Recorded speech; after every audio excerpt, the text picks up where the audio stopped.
Assalamualaikum warahmatullahi wabarakatuh. Waalaikumsalam warahmatullahi wabarakatuh. Bismillah, alhamdulillah, assalatu wassalamu ala rasulillah wa ala alihi wa ashabihi ajmain, amma ba'd. Ambil alih komando. Tadi itu sudah diawali dengan MC ya. Saya sebagai moderator, ada narasumber. Alhamdulillah dalam kesempatan pagi menuju siang ini kita bisa berkumpul belajar bersama ya. Jadi saya enggak kami di sini enggak ngajar, tapi sama-sama belajar supaya lebih double barokahnya ya. Alhamdulillah dalam kesempatan pagi menuju siang ini kita bisa berkumpul bersama-sama belajar, yang insya Allah dalam kesempatan ini kita akan membahas tentang kewanitaan, ubudiyah dan kewanitaan. Namun sebelumnya mungkin karena ada ungkapan tak kenal maka tak sayang gitu ya, ada ungkapan seperti itu, maka yang pertama saya akan memperkenalkan diri dulu. Saya sendiri sebagai moderator, yaitu bernama Wiwi Fathur Rabbani dari Raja Galuh. Ada yang berasal dari Raja Galuh di sini? Ada. Kemudian untuk yang menjadi narasumber atau yang akan menyampaikan hal di sini adalah Ustadzah Hindun. Kita di sini sama-sama alumni Lirboyo ya. Oke, alhamdulillah kami bisa ngompong mondok kemudian di Lirboyo dan berbagi ilmu dengan di sini teman-teman di sini. Mungkin untuk mempersingkat waktu, mari kita sama-sama belajar, kemudian menyimak apa yang akan disampaikan oleh Ustadzah.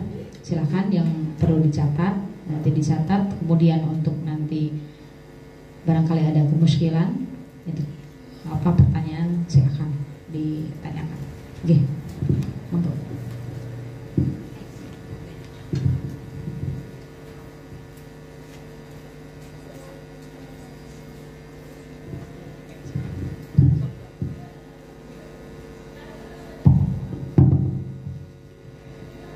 Assalamualaikum warahmatullahi wabarakatuh.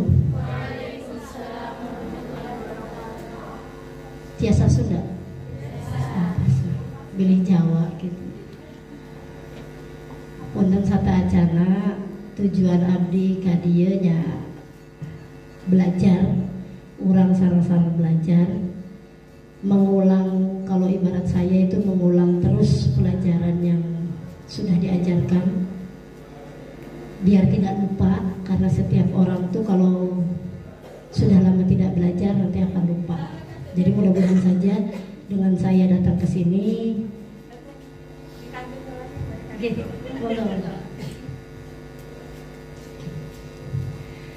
mudah-mudahan bisa lebih membuka lagi keilmuan kita, karena insya Allah setiap pondok pesantren, setiap lembaga keagamaan itu setiap hari belajar, ya kan?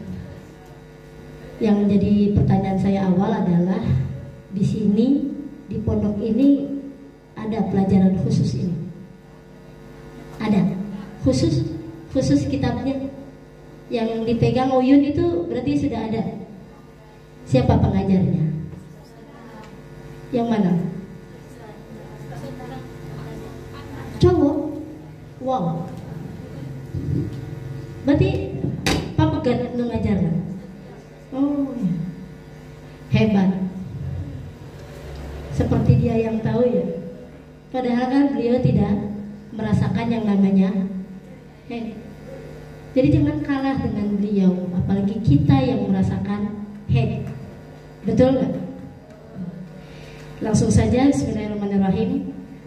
Saya nggak ngambil dari awal sampai akhir ya. Ini yang saya ingat saja.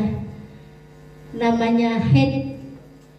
Semua orang, semua wanita insya Allah mengalami yang namanya haid. Apa itu haid? Haid adalah darah yang keluar dari kemaluan wanita yang sudah mencapai umurnya, bukan karena sakit, juga bukan karena melahirkan. Betul? Itu dasar sekali. Tapi dari ilmu dasar itu kita bisa tahu bahwa ketika darah yang dikeluarkan wanita, satu syaratnya wanita. Kalau bukan berarti bukan haid. Maksudnya bukan wanita. Pak Endang ngajar, dia keluar darah. Bukan. Kenapa? Pak Endang bukan wanita. Dua, umurnya. Sudah dijelaskan dalam kitab umur minimal. Perempuan mengalami haid atau darah itu bisa disebut haid adalah umur 9 tahun kurang 16 hari. Berarti 8 tahun 11 bulan 14 hari. Mau ke HBD 9 tahunnya kurang 16 HBD, tahu gak HBD? Terang deh. HBD ulang tahunnya ke 9 saja masih kurang 16 hari dia keluar darah. Selama memenuhi syarat haid berarti bisa disebut darah haid. Cung di sini yang belum haid. Ada?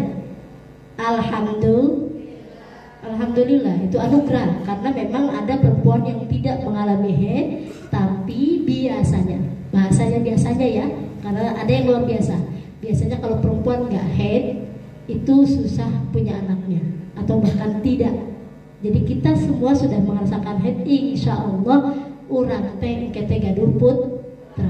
Maka kapinter heula urang agar urang bisa ngajaran putra urang menjadi karena ibu adalah madrasah pertama bagi anaknya. Selanjutnya umur tadi 9 tahun kurang sedikit.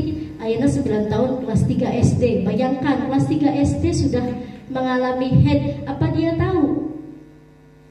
Gak kebayang ketika kita mengalami sesuatu yang di luar biasanya dalam umur segitu. Tapi kalau memang terjadi 9 tahun kurang segitunya tadi yang disebutkan 16 hari keluar darah, bukan karena jatuh, bukan karena melahirkan, maka bisa disebut darah haid.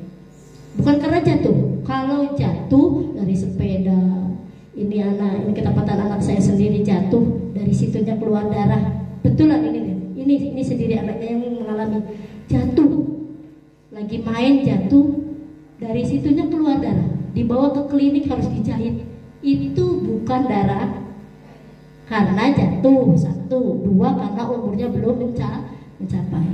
Bukan juga karena melahirkan. Kalau melahirkan berarti disebut darah paham ya? Nah itu tentang haidnya. Sekarang ilmu, mempelajari ilmunya. Di sini dijelaskan ilmu, mempelajari ilmu tentang haid bagi perempuan dan laki-laki berbeda. Kalau perempuan hukumnya fardu ain. Kalau fardu ain itu nggak bisa diwakilkan. Ini ada di Kobong semisal sakit, nitip ya, saya lagi sakit, saya nggak mau belajar ilmu haid, saya nggak bisa belajar ilmu haid, jadi kamu saja yang belajar, nanti saya nggak bisa, karena memang tidak bisa diwakilkan. Namanya fardu ain. Beda sama Pak Endang. Pak Endang itu sudah menggugurkan kewajiban teman-temannya. Karena kalau bagi laki-laki adalah fardu kifayah. Ketika sudah ada yang belajar, maka yang lain gugur. Tapi di sini diibaratkan dalam satu desa. Dalam satu desa banyak dong cowoknya. Satu aja yang sudah mempelajari ilmu haid, maka cowok-cowok yang lain sudah gugur. Berarti Pak Endang ini termasuk orang-orang pilihan. Spesial sekali, laki-laki pintar masalah haid. Sayangnya udah punya istri ya. Coba kalau belum punya istri mah buat ini kan gitu. Paham gak? Ya jadi perempuan wajib atau fardu ain. Ketika seorang perempuan dilarang keluar untuk mempelajari ilmu ini, nisbatnya kita sebagai anak dilarang oleh orang tua, ibunya, bapaknya melarang, itu tidak ada hak, tidak boleh, kecuali ibunya bilang. Makanya kita harus pintar. Nok, kamu gak usah keluar. Mama sudah pintar, bunda sudah pintar, mami loh iso, mami pintar, gak usah. Maka anak ini ikut ke ibunya belajarnya. Tapi kalau ibu bapaknya tidak bisa melarang, tidak boleh melarang. Nisbatnya anak. Kalau nisbatnya istri, saya sebagai istri gak bisa masalah haid, suaminya gak bisa mengajarkan, suaminya pun tidak boleh melarang. Jadi kalian kalau bisa kita berdoa mudah-mudahan suaminya jadi gak usah les-les ke yang lain. Ya, ibu-ibu abring-abringan ke jamaah ke yang lain, gak usah. Belajar sama suami sendiri lebih romantis. Ya kan? Iya. Jadi ketika ada yang tanya, Pak, ya teh kumaha. Jadi nggak hanya melulu tentang Pak, ya teh balanja teh kurang, Pak, ya teh belajar. Ya, kalau memang suaminya bisa, mudah-mudahan aja suaminya kita itu pala linten. Jadi ambil nggak usah jauh-jauh, apalagi manggil guru ke sini mahal. Ya kan? Berbiaya. Kalau sama suami nggak usah biaya. Ya, di janjian di kiceupan lagi mau cukup begitu, gitu nama. Jadi hukumnya fardu ain, nisbatnya anak gak boleh, berarti orang tua ke anak gak boleh melarang. Nisbatnya suami ke istri tidak boleh melarang selama dia memang tidak mampu. Kalau mampu ya syukur. Paham ya? Ilmunya ini. Jadi kalau kita di sini nisbatnya kita anak, ternyata nggak bisa, ibunya nggak bisa, maka wajib keluar. Berarti contoh kalian dari rumah mondok ke sini dalam rangka mencari sudah bagus. Dan cewek-cewek di luar sana yang nggak belajar, sorry ya, nggak bisa saya wakilkan karena memang masing-masing. Ya, jadi perempuan ini istimewa, dia punya kewajiban. Kenapa kok fardu ain? Kenapa kok kita fardu ain, masing-masing dari kita punya kewajiban? Karena yang mengalami haid adalah perempuan. Masing-masing kita haid, maka kewajibannya pun sama, nggak bisa diwakilkan. Dan juga kenapa fardu ain? Ya, karena yang namanya ilmu haid itu benar-benar menentukan keabsahan sholat kita. Dari darah, kalau kita nggak tahu ini loh hukumnya haid, ternyata ini istihadah, yang seharusnya kita sholat malah nggak sholat karena ketidaktahuan kita. Maka betul-betul sekali perempuan wajib mengetahui. Bahaya kalau tidak mengerti, paling tidak dasarnya. Paham ya? Kalau untuk tadi laki-laki fardu kifayah, ketika yang lain tidak bisa maka diwakilkan, sudah gugur. Selanjutnya masa, waktu haid ini ada aturannya. Sebentar ya, saya itu sudah rada parilek begini gak enak, maaf ya kalau merasa terganggu. Saya ini perempuan ini, kalau saya pribadi dengan Ibu Ustazah ini mungkin akan berbeda siklus haidnya. Kalau saya biasanya dari mulai gadis itu lebih dari 10 hari, paling pol 13-14 saya ngalami. Bahkan di pondok terakhir saya 2006 waktu ngabdi di Lirboyo itu saya 2 bulan terus-menerus keluar darah, tapi sedikit. Itu diskader. Kita harus tahu ini darah apa, ya kan? Nah, minimal yang namanya darah itu bisa disebut darah haid harus ada 24 jam. Penghitungannya jam itu berarti harus ada 24 jam atau sehari semalam. Kalau kurang dari situ, walaupun darahnya tadinya banyak, keluarnya banyak sampai tembus-tembus, ternyata keluar cuma 5 jam, berhenti. Dicolek pakai kapas tidak ada, maka ada kewajiban mandi tidak? Tidak. Boleh nggak mandi? Ya boleh. Siapa yang melarang mandi? Maksudnya itu tidak ada kewajiban mandi wajib. Karena darah yang tadi keluar ngeprank doang. cuman 5 jam. Wis bunga euy. Wayahna ngaderes, wayahna setoran, tidak, aku head. Ternyata cuma 5 jam. Berarti tidak disebut darah head. Maksimal. Gak ada, kalau minimal pasti ada maksimal. Maksimalnya rata-rata cuma 15 hari. Ketika ada yang cerita, aku kenapa ya headnya kok sampai 20 hari? 20 hari. Harusnya ditanyakan dong, itu darah apa kan gitu. Kenapa keluar sampai 20 hari? Kalau 20 hari berarti istihadah. Kalau dia ingat waktu, kalau dia ingat warna darah dan sebagainya, itu nanti ada ketentuannya. Paham ya? Berarti minimal 24 jam atau sehari semalam, maksimal 15 hari. Umumnya ada yang 6, ada yang 7. Ari bahasa umum pasti ayat pengecuali yang segala sesuatu kullu syai'in mustasnanya. Jadi kalau kita survei ini cewek-cewek di sini, oh saya 7, ini 10, ternyata ada, oh kalau saya kan cuma 2 hari, ada saja yang begitu. Atau bahkan setahun 2 kali, setahun cuma 3 kali. Normal nggak? Ya normal. Gak apa-apa, jangan risau ketika headnya kita tidak teratur.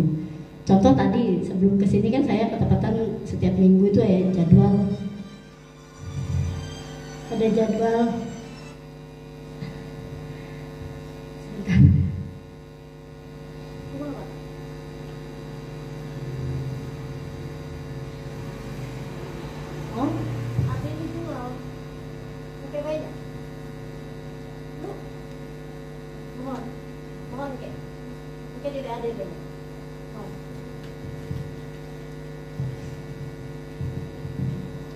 Jadi setiap orang ini berbagai macam cerita. Contoh tadi sebelum kesini saya ngajar ini juga di pondok di rumah.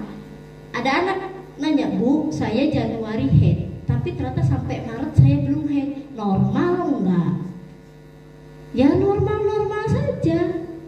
Nggak ada keluhan apapun, maksudnya nggak sakit, terus jadi lulus dan sebagainya, tidak, ya normal, jangan dibuat pusing. Mungkin kalau yang sudah berumah tangga akan bertanya, apakah positif? Kan gitu. Karena biasa head, lo kok telat, apakah positif? Mungkin begitu kalau yang sudah rumah tangga. Kalau macam begini nggak usah bingung ketika cuma 1 tahun itu 2 kali, 3 kali. Masih kita bisa syukuri. Alhamdulillah. Karena yang tidak head ada. Paham ya? Tadi minimal 24 jam, maksimal 15. Dan harus tahu juga pemisah head satu dengan yang lain, dengan head yang kedua minimalnya ada 15 hari. Udah pada pinter, berarti bener ya, di sini kita belajar bersama mengulang ya. 15 hari. 15 hari ini terhitung dari mulai kita dianggap atau kita melihat posisi kapas yang sudah tidak ada bercak darah. Caranya kan gitu ya. Pak Endang mempraktekkan tidak? Enggak. Hanya nggak mungkin praktek juga, gimana ya? Dia ngomongkan caranya kalau kita mau tahu itu suci atau tidak menggunakan kapas. Ini mah tisu ya. Kapas. Kalau bisa yang tidak beraroma, yang jangan yang wangi gitu ya, dan juga tidak berwarna. Ada yang semacam pink, biru itu jangan. Ada yang punya? Ada ya? Oh enggak. Tapi ambilnya yang putih. Kita lihat itu ada bekas darah atau tidak. Kalau ragu, selama kita di pondok ini masih banyak teman, tanya saja. Ada yang berani? Ini kapas sudah dicolekkan. Tahu yang temennya, hey cuy, suci nggak? Kayak temen yang ditanya, apaan itu kan gitu. Nggak apa-apa, yang ditanya jangan jijik. Pati-pati kita ditanya, berarti kita dipercaya. Teman saya orang Pekalongan di pondok, kalau ada anak bertanya, dia ragu, kan dilihat. Lampu itu akan berbeda hasilnya dengan kita lihat di luar, ya kan? Dia ragu. Ini suci apa enggak ya? Dia keluar. Kok ragu? Dicium ternyata. Saking apanya? Saking hati-hati ikhtiar. Siapa tahu statusnya udah suci, saya anggap tidak. Berarti kan meninggalkan sholat. Saya anggap sudah belum suci, ternyata harus sholat dan sebagainya. Jadi dicium. Kalau sudah dicium, kalau masih bau amis, walaupun itu sudah putih, tapi kalau masih bau darah, maka belum disebut darah, belum suci. Tapi ada nggak yang berani nyium? Punya sendiri aja jijik kan, punya orang, kan begitu. Gak apa. Kalau saya pribadi, selama saya di pondok pun gak pernah ada yang nanya begitu. Terus gak harus saya cium juga. Tapi beneran, saya lihat sendiri ya, mbaknya itu orang Pekalongan gak jijik. Saya mbak Miski kok gak jijik? Ya enggak, ini kita itu kalau jijik bahaya. Kok bahaya? Ya iya, saya bilang suci ternyata belum, itu juga bahaya. Maka kalau ragu-ragu, kita cium. Atau cara lain, kita celupkan kapas yang masih suci sama kapas yang bekas dicolek tadi, dicelupkan ke air, kita angkat, nanti akan berubah warnanya. Walaupun semisal ketika masih dalam posisi kering, itu rada coklat gitu ya, rada kelihatan perbedaannya. Tapi kalau sudah suci, bukan warna darah, ketika dicelupkan akan pias, pucat warnanya. Nanti akan sama dengan kapas yang belum ternodai. Nanti sama. Oh iya sama. Berarti suci. Paham? Ada yang pernah ragu nggak di sini? Suci apa Mbak? Saya sendiri pun kalau suci dan tidak kadang suka ragu. Jadi saya tanya ke adik saya, B, suci itu aneh. Guru ngaji masih ragu. Ya nggak apa-apa, jangan gengsi. Ani ngajar headset, tapi masih ragu. Gak apa-apa. Siapa tahu mata saya yang sudah muda ini, ya, ini disebutlah kalau orang Sunda bilang power ya, sudah burem. Siapa tahu yang seharusnya suci, saya anggap belum, masih itu sholatnya itu bahaya. Paham ya? Jadi jangan gengsi bertanya. Paham? Selanjutnya hal-hal yang harus dilakukan ketika kita head yang dihindari. Satu, jelas orang sholat, orang head gak boleh sholat, gak boleh baca Quran, gak boleh noel namanya gak noel jawil menetok gak boleh ya, gak boleh cuma noel doang gak boleh, apalagi kecuali darurat. Ini lagi pada ngaji ada Quran di bawah yang seharusnya dimuliakan, gak ada teman-teman satu orang saja semisal. Tapi kan jadi pondok gak mungkin begitu ya, pasti banyak ada orang. Karena memang terdesak untuk mengambil itu Quran kita dalam keadaan haid, gak apa-apa, kita ambil langsung ditaruh di atas. Tapi kalau dalam keadaan normal masih ada yang lain, maka minta tolong itu Quran diambilkan, taruh di atas. Paham ya? Gak boleh. Baik ya. Bagaimana hukumnya orang yang katanya head, dia ngajar TPQ? Saya kan ketepatan ngajar TPQ nih, anak-anak kecil. Kadang ada yang tempatnya itu di masjid, itu nggak boleh. Kalau masjid itu kan lega ya, luas. Kita cari tempat-tempat yang bukan namanya masjid. Itu ada. Jadi di masjid itu ada yang namanya serambi, teras. Jadi masjidnya yang ini, sebelah situ teras. Gak apa-apa. Kita tanya ke pengurusnya, Bu, Pak, yang mana masjid, yang mana bangunan serambi tadi, teras tadi. Oh, kalau ini mah masjid, gak boleh. Berarti di sana saja karena ibunya head. Ini sana. Jadi kita tuh jangan cetek pikiran ya. Gak boleh, haram perempuan berdiam diri di masjid dalam keadaan head. Jadi kalau TPQ, kalau dia head, TPQ-nya bubar. Headnya 14 hari bubar udah libur terus. Jangan begitu. Jangan pakai solusi. Kita tuh harus menjadi perempuan yang cerdas. Banyak solusinya. Pada saya itu ketika contoh saya sakit saja lah. Biasanya kan ke jalan kan, ke depan, ke rumah mamang kan begitu. Sakit, daripada nggak ngajar, daripada ini anak-anak jadi libur nggak ada yang ngajar, saya tarik saja anak-anak, ibunya sakit, ya jalannya susah, jadi ke rumah. Berarti kan ada solusi. Waktu ada corona kemarin ya, itu semua ditutup, nggak boleh sekolah, nggak boleh Bayangkan anak-anak seharian, lihat saja di sini, ini contoh real terjadi ya. Apa yang dia lakukan? bahaya ketika ada aturan yang mengatakan ini nggak boleh, aturannya harus kan apa itu namanya, mengurung diri itu apa, social distancing apa itu ya. Ya Allah, itu pusing, guru-guru TPQ pusing. Ini gimana ngajinya? Sedangkan anak-anak butuh ngaji. Cari solusinya, jangan meriung katanya. Berarti kita pencar. Yang satu di pos ronda, yang satu di rumahnya ibu guru ini, yang satu di mana? Lu penting nggak? Padahal kalau diperhatikan, ngariung nggak waktu ngajinya? Nggak ada tuh anak-anak. Katanya itu kamu itu ya kan corona nggak boleh berdekatan dengan gurunya. Jadi ngaji di ibunya di sini, anaknya di sebelah sana, nggak mungkin juga kan? Intinya satu, yakin bahwa kita alhamdulillah. Jadi tidak ada kejadian kenaos ya lagi ngaji ada kasus COVID. Ya begitu. Harus apa maksudnya? Ya cerdas, cari solusi yang lain. Paham? Jadi nggak boleh perempuan berdiam diri di masjid dalam keadaan head, apalagi masih bancar, itu gak jelas gak boleh.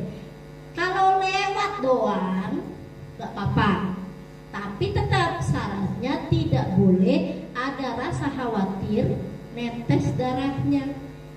Semisal saya sekarang head, lagi bancar-bancarnya nih, lagi banyak-banyaknya, saya lewat dari sana mau ke sana, tapi saya khawatir ini jangan-jangan nanti ngurutuh netesan segitunya ya, itu ini ya proses perdarahan begitu ya. Kalau iya ada rasa itu nggak boleh, tetap nggak boleh. Kalau kita yakin dan cuma lewat saja maka boleh. Paham ya? Sampai berapa? Ini saya kalau di waktu ini suka bablas ya. Selanjutnya bila darah berhenti lainnya. Kalau darah berhenti dan memenuhi syarat haid yang tadi, syaratnya satu, kan darahnya tidak boleh lebih dari 15 hari, harus ada 24 jam. Ketika berhenti maka dia wajib mandi, ya kan gitu. Sekarang begini, boleh nggak kita menunggu nggak langsung suci? Karena kita punya kebiasaan di hari yang selanjutnya. Misal contoh, saya haidnya itu 7 hari, ternyata baru 4 hari bersih.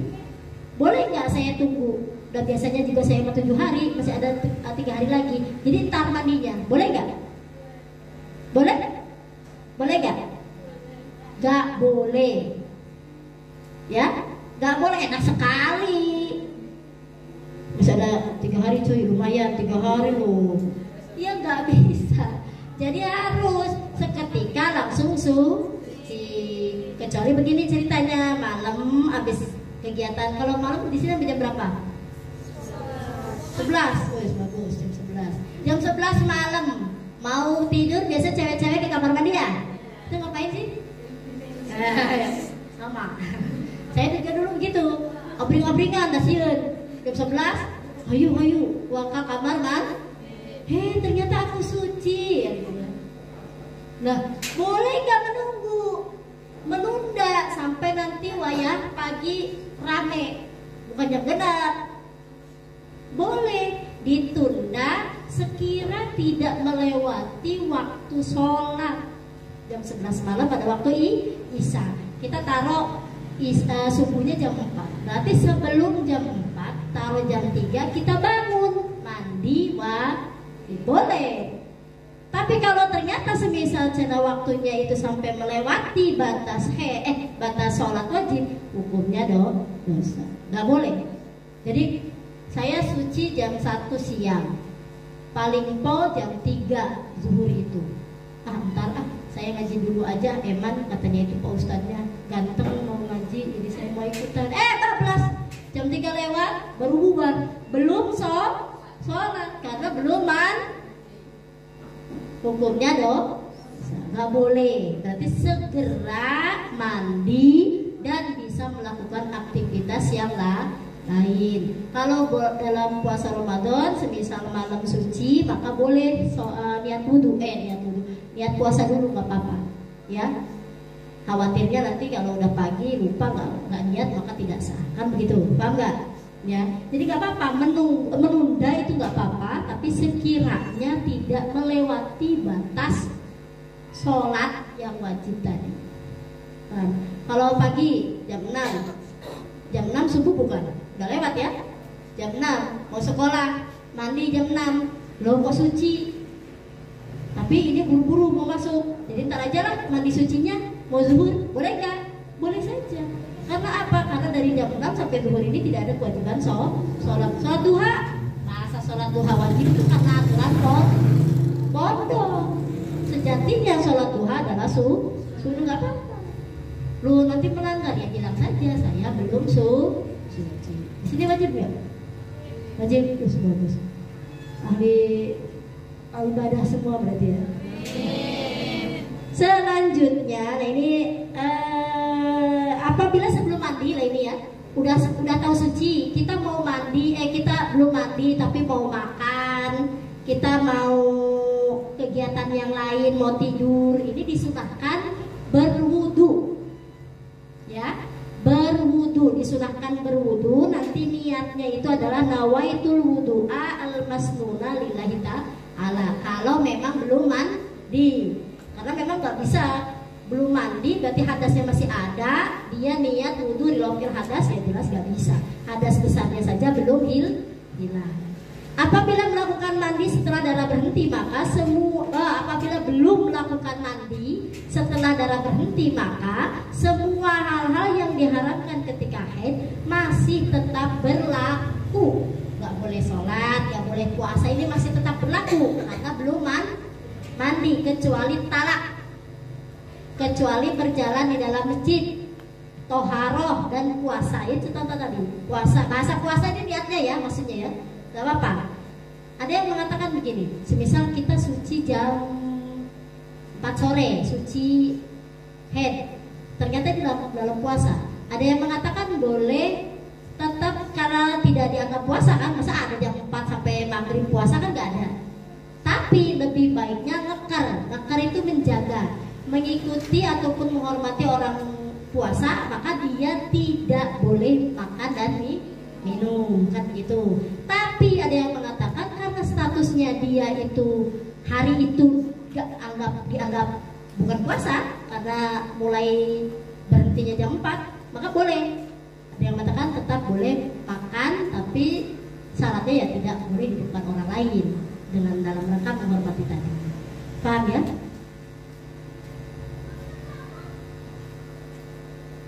Untuk nifas sama, nifas itu adalah darah yang keluar dari farji wanita setelah keluar sempurna bayi. Kalau proses melahirkan ada kata orang Sunda mah ruang-ruang, mules, ada bercak darah. Ini saya contohkan pribadi saya ya. Saya itu mau lahiran yang kedua, hari Rabu malam Kamis lahirannya. Tapi dari Selasa malam, ya Selasa malam itu keluar darah. Di lancingan iya teh aya darahan, walaupun tidak banyak. Jadi saya karena sudah waktunya melahirkan udah pikiran nih, oh jangan-jangan ini namanya darah pertanda bayi mau keluar kan begitu ya. Ya saya tunggu, ini ada nggak 24 jam? Ternyata waktu keluar darahnya cuma sebentar. Waktu sholat subuh saya lihat lagi nggak ada. Berarti saya sholat seperti biasa. Ada jelasnya tidak ada, ya kan? Mandi nggak? Ya enggak. Karena belum ada 24 jam kan begitu. Saya tunggu lagi, itu ada lagi, keluar lagi. Ya mungkin karena proses pembukaan saya gitu ya. Tapi zuhur saya lihat juga nggak ada lagi. Jadi saya sholat sampai asar nggak ada. Saya sholat biasa, saya mandi biasa. Baru habis maghrib saya ke bidan, bisa saya lahiran. Itu darah yang kemarin darah apa? Itu darah istiadah, begitu saja. Gampang anak ngomong itu darah istiadah. Kenapa? Karena gak ada 24 jam. Jadi ada nggak yang mengalami sebelum melahirkan haid? Ada. Kalau memang memenuhi syarat 24 jam minimalnya. Semisal ternyata ruang-ruangnya 3 hari, keluar darah terus. Itu darah apa? Itu darah haid. Selama belum keluar bayi. Ayeuna proses melahirkan. Udah, maaf ya Bu, ini sudah pembukaan ya, bisa bilang begitu ya. Ayo, nah itu keluar darah nih. Itu bukan darah nifas. karena belum keluar bayinya. Tapi setelah borojol semua bayi keluar sempurna, dituturkan kuna mina darah, maka itu baru disebut darah nifas. Minimalnya bahasanya 1 tes sebentar sekali. Ada yang begitu? Ada. Sayyidah Fatimah Az-Zahra itu ternyata tidak mengalami yang namanya nifas, ada. Tapi kemungkinan kita mah di sini ya rata-rata mengalami nifas sama. Ada yang beda-beda. Ada yang full 2 bulan, ada yang 50 hari, ada yang 40. Umumnya itu 40, maksimalnya 2 bulan. Bayang 2 bulan tuh sholat sih. Dia. Ya, benar loh. Kalian merasakan begitu nggak? 7 hari saja, 7 hari udah mulai sumpah. Karena kita alhamdulillah kita itu terbiasa dengan ibadah, minimalnya zikiran. Kita dalam ya wajib-wajibnya baik ya. Wajib-wajibnya kita kan sehari 5 kali kali 7 hari berarti 35 waktu kita lewatkan begitu saja. Karena ini otak sudah mulai rada bayang ya, namun kata orang film mulai lalius. Jadi heran ya kalau sama orang-orang yang nggak sholat itu otaknya terbuat dari apa gitu, santai saja. Kita mah 7 hari, alhamdulillah berarti kita tuh pilihan orang-orang yang merasakan nikmatnya ibadah.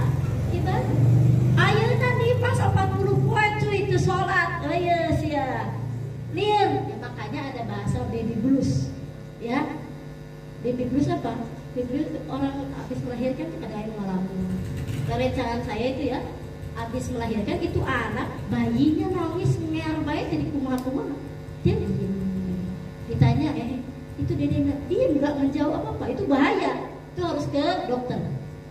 Makanya penting ketika kita lahiran, habis lahiran pun ada pendamping. Makanya hari ibu perempuan walaupun di mertua kalau lahiran kembali lagi ke ibu sendiri, ya kan? Soalnya begitu. Karena izin mertua mah rada kaku. Pengalaman pribadi. Rada kaku, izin mimi itu apa? Jadi balik deui. Padahal mimi saya sudah nggak ada ya. Tahun kedua saya mas santri sudah nggak ada. Tapi nggak tahu kenapa senyaman itu kalau di rumah. Jadi orang melahirkan itu ini pikirannya karena sudah keluar bayi, karena darah segitu banyaknya keluar, tenaga keluar, maka butuh sekali orang-orang yang sangat mendukung di pinggir-pinggir. Nah ada istilah begitu. Paham ya? Jadi 40 hari ini jelas waktu yang cukup lama. Dia tidak melakukan ibadah. Minimalnya kalau kalian pakai head itu ya ini jangan lepas. Siapa yang bawa sekarang? Alhamdulillah. Minimal sehari 1.000 ya. Ada nggak? Ada kan?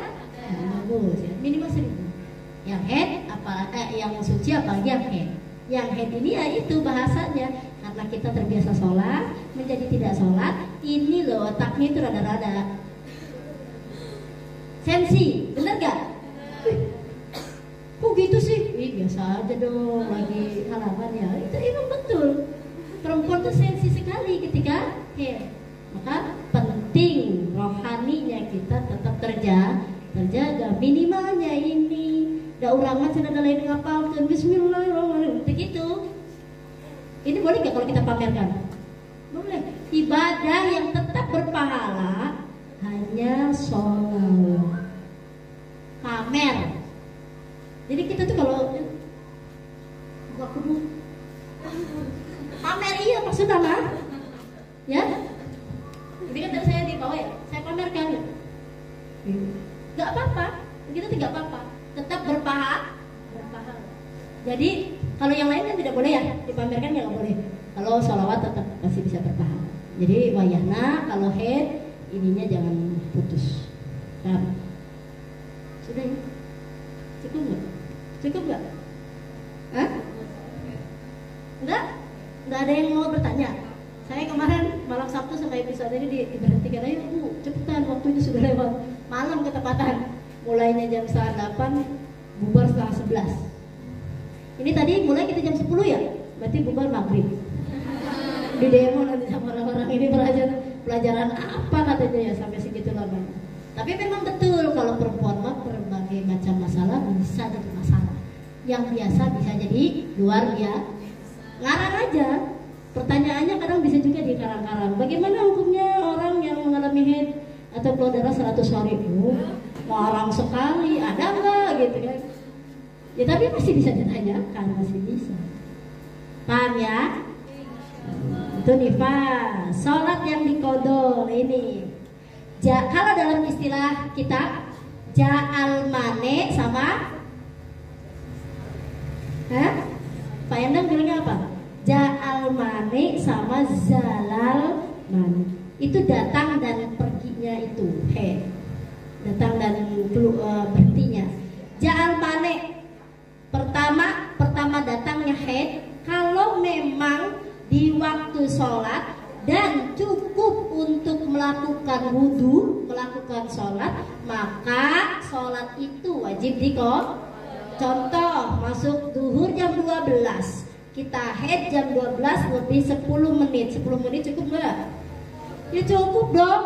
Emangnya kamu yang mandi luluran 2 jam? Kan enggak. 10 menit itu bisa untuk wudhu, untuk antri pipis. Nah kan begitu ya cewek ya. Dan memang harus begitu. Perempuan itu nggak bisa ya. Kita kesini habis ini, saya sekarang habis begini langsung wudhu, nggak bisa. Kalau nanti sholat duhur tuh saya harus dibuka dulu, ya atribut-atributnya, pipis dulu dibuka. Ini lancinya, celana yang saya pakai ini dimungkinkan sekali membawa najis karena perempuan tuh biasanya selalu keluar ke putih, jadi najis. Jadi wayahlah kalian habis dari sini tuh ya wudhu, bersih, pipis lah, cebok lah bersih, baru sholat. Ada nggak? Gak sampai ke situ aku. Ya ini bukti dari manfaatnya belah. Syaratnya kan harus menghilangkan najis dulu. Kita bersuci itu harus menghilangkan najis dulu. Salah satu najis yang tidak terlihat, bahkan dianggap tidak ada, adalah sesuatu cairan yang keluar dari kita sendiri. Orang lain nggak tahu. Ini usahanya apa tahu saya keluar sesuatu kayak gitu ibaratnya. Kan tidak tahu. Kita yang tahu, maka kita yang harus membersih. Bukan berarti harus minta tolong ke orang. Maksudnya dalam arti gak usah diingatkan gitu kan. Gak usah diingatkan. Masa begini, sadar, kayaknya kamu keputihan ya, harus bersih. Gak mungkin juga begitu, yang arti sendiri aja. Kita kalau mau sholat, maka harus bersih dulu.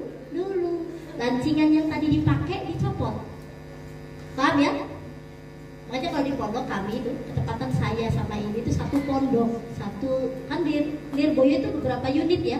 Saya sama ini satu unit, kiainya sama, cuma beda kamar. Beliau di blok mana, saya di blok mana.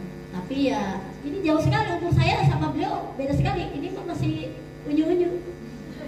Ini 2021 tamatannya. Kalau saya 2005. Terlihat ya segitu umurnya saya. Umurnya udah kelihatan banget itu. Tamatan gue 2005. Bagaimana itu kalau kita nggak sholat terus nggak bersuci dalam begitunya saja, percuma gitu.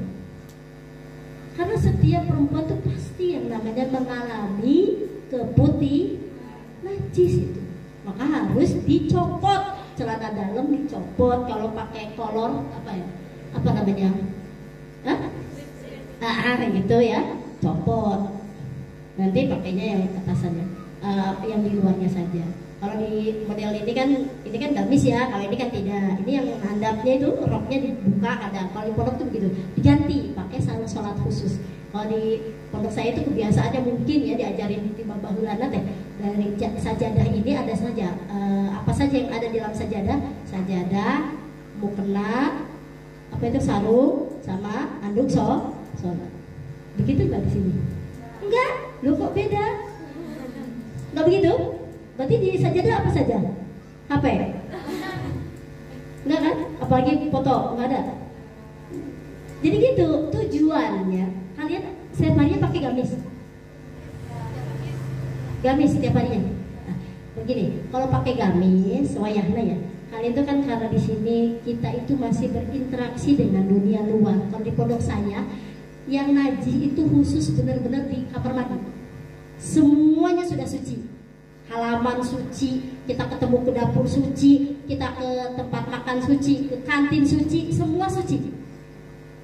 Kecuali kalau ada ini burung ya datang ke halaman, terus dia di situ baru di bunderan pakai tip X najis. Makanya suka heureuy. Anak kalau ketiduran di lokal, di kelas, di bunderan, udah boleh di bunderan najis. Wah, bahaya. Heureuy na santri ulah tersinggung. Heureuy gitu tehnya.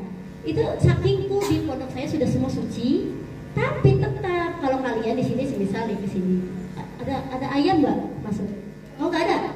Tapi nggak suci kan? Kata saya sendal dari sana ke sini boleh dong. Kan kalau suci mah sendal pun saya nggak bisa masukkan. Berarti ini mungkin sekali. Sendal saya tadi diinjek apa di sana? Ternyata teteh santri ke situ jalan ininya roknya nyangsar. Zaman ayeuna mah kan gamisnya nyalangsar, ya kan? Sampai jalan kemana baik kan? Itu bahaya. Lebih baik nih ikhtiar.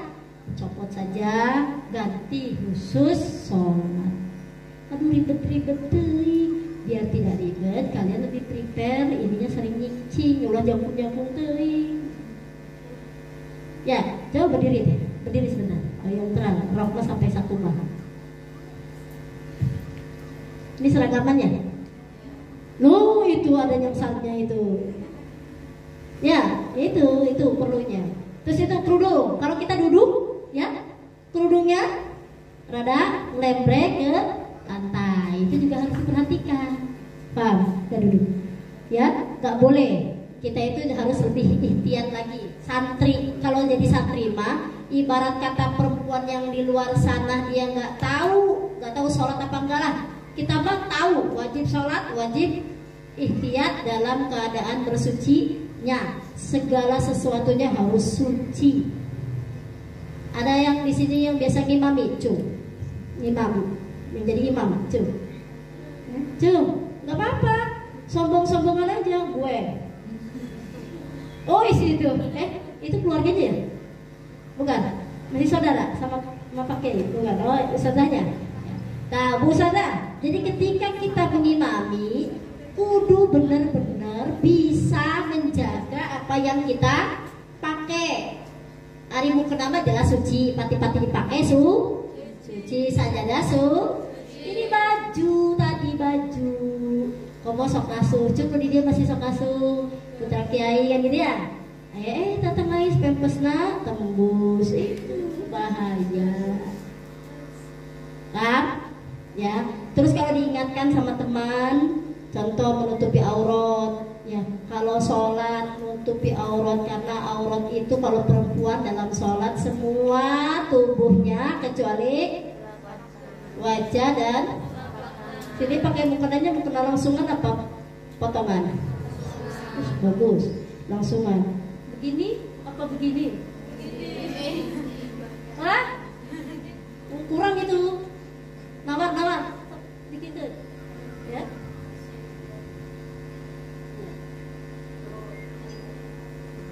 Ulakio. Ya. Jadi maksudnya bagaimana?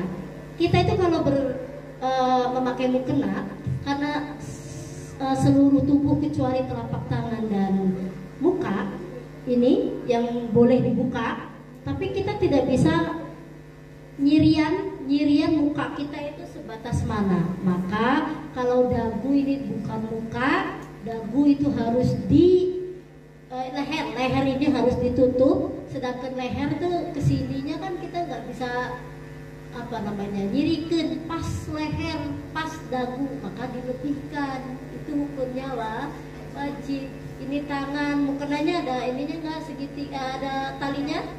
Ada. Tapi kalau begini masih begini nggak? Masih? Nyasar loba ya aku. Ini jangan boleh. Ya enggak ya? Bagus. Mukenanya kalau zaman enak aja deh segitiga pengaman. Lain celana dalam. Di sini, ya. Jadi kasih ini, di sininya ada segitiga. Itu pengaman, sama kayak yang di sini. Ada segitiganya nggak? Mukenanya ada segitiga di sininya.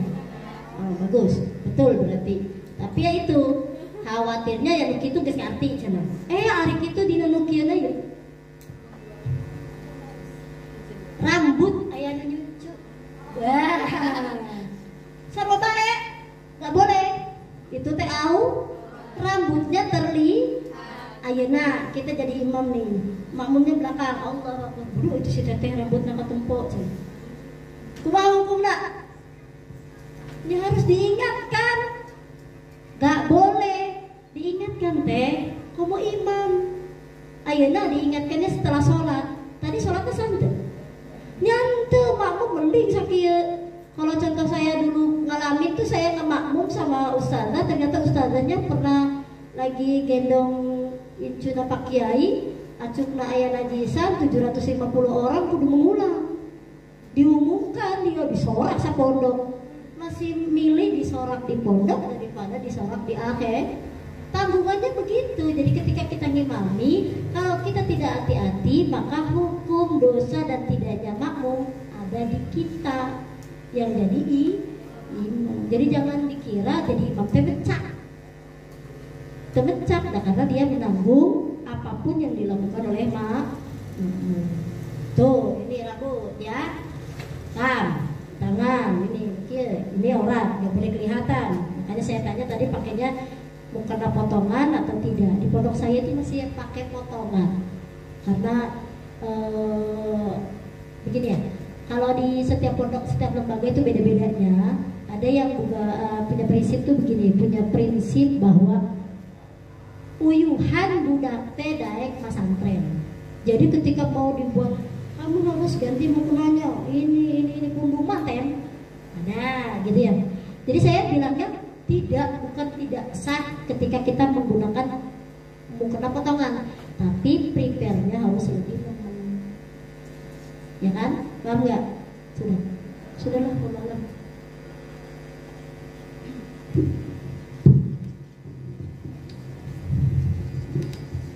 Oke, bisa diambil kesimpulan ya berarti. Kita simpulkan dulu. Untuk yang pertama berarti untuk yang tadi di awal ini masalah haid, berarti untuk masalah haid ini memang penting sekali. Karena posisinya ya tadi, kenapa kok ini masalah haid ini wajib bagi perempuan ya? Karena posisinya ya tadi, perempuan ini yang mengalami haidnya tersebut. Kemudian ini penentuan untuk keabsahannya ibadah. Karena posisinya tadi, kalau seandainya dia nggak tahu nih, minimal hitungannya. Makanya perlu menjadi catat ini.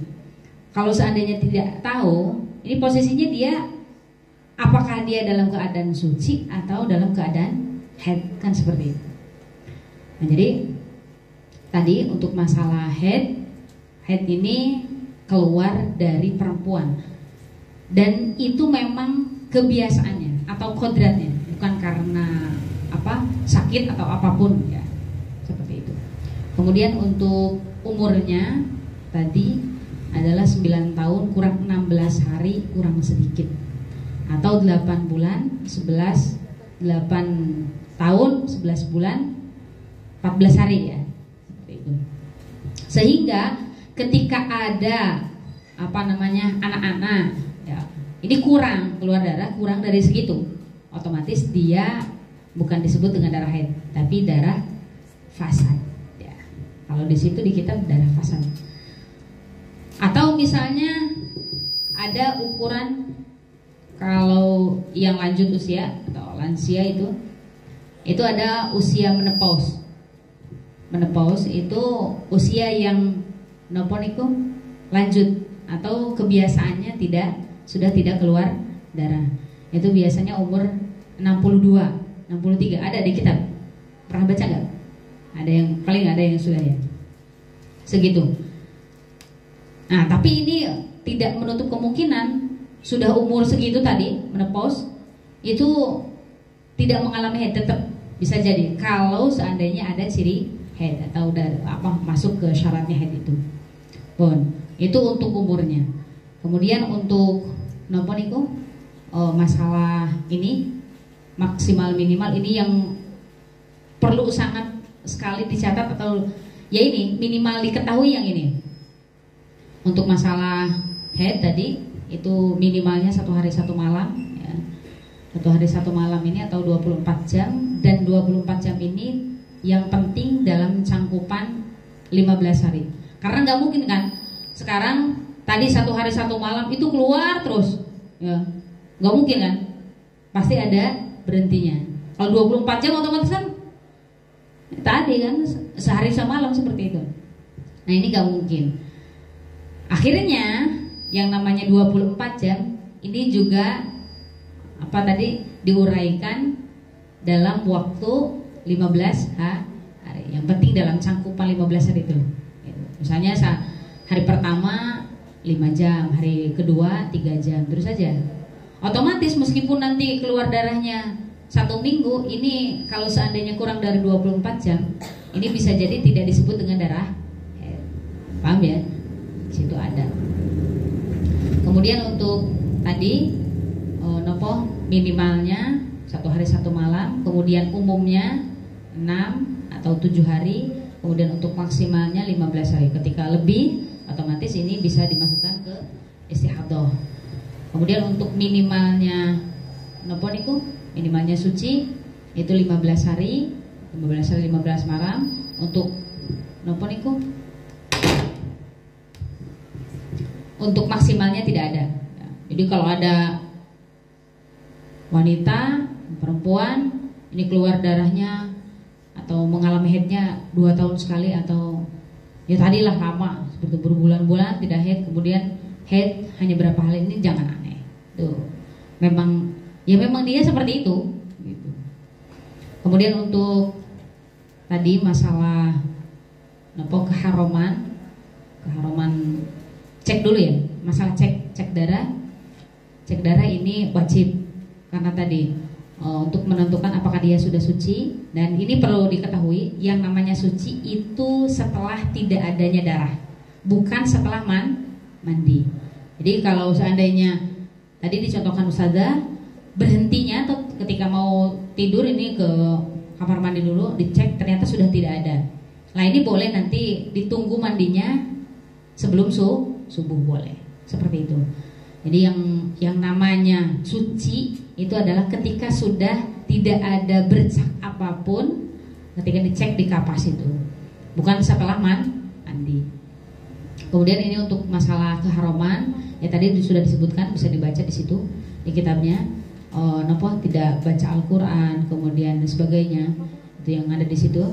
Kemudian tapi di sini ada ya, mungkin pernah mendengar kalau yang ada tafsirnya, kalau ada yang ada artinya itu Al-Quran, itu boleh. Ya, memang yang penting tidak khusus Al-Qurannya itu. Kalau yang ada artinya itu boleh. Ya, seperti itu. Kemudian juga untuk masalah ada yang hafalan di sini, hafalan? Ada. Ini untuk masalah hafalan juga tadi, untuk dressnya boleh dengan diniatin zikir ya. Sebenarnya itu ada beberapa versi ya. Ada yang seperti ini, ada yang boleh, ada yang enggak, ada yang seperti ini, seperti itu, banyak sekali. Kemudian untuk masalah nifas itu tadi, kok bisa di buku ini ya masalah nifas, masalah wiladah kok ada? Karena ini yang berhubungan dengan haid ini, masalah yang keluar darah dari kemaluan. Akhirnya nifas dan wiladah juga dimasukkan ke bab haid ini, ya. Ini jangan aneh, kok bisa seperti itu? Karena tadi Ustazah sampaikan tadi, bisa jadi ketika akan melahirkan ini keluar darah. Dan ini kalau seandainya memenuhi syaratnya haid ya berarti haid. Kalau tidak ya berarti tadi istihadah. Pokoknya yang tidak memenuhi syaratnya haid itu masuknya ke istihadah. Seperti itu. Bon ya. Mungkin itu kesimpulannya.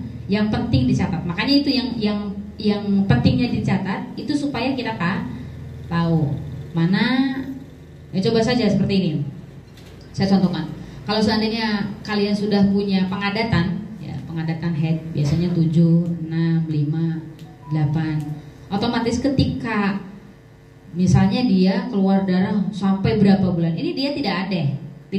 Karena apa? Oh ya, ini saya sedang istihadah. Kemudian karena saya sudah punya kebiasaan haid 7, 6 dan sebagainya, ya sudah ikut saja kebiasaannya. Paham nggak? Tidak perlu repot-repot. Bagaimana? Kalau nggak tahu sama sekali ini, otomatis nanti masuk ke yang mustahadoh, mutahayyiro, yang bingung ini gimana. Nah, ini malah lebih sulit. Makanya tadi pentingnya dicatat itu seperti itu. Mungkin itu yang bisa disimpulkan. Insya Allah semuanya sudah paham ya, karena ini lebih kalau yang sudah belajar lebih mudah. Barangkali ada yang ditanyakan, silakan yang mau bertanya. Apapun itulah, selain yang di sini, pokoknya yang sekiranya ubudiyah. Jangan ngarang. Silakan.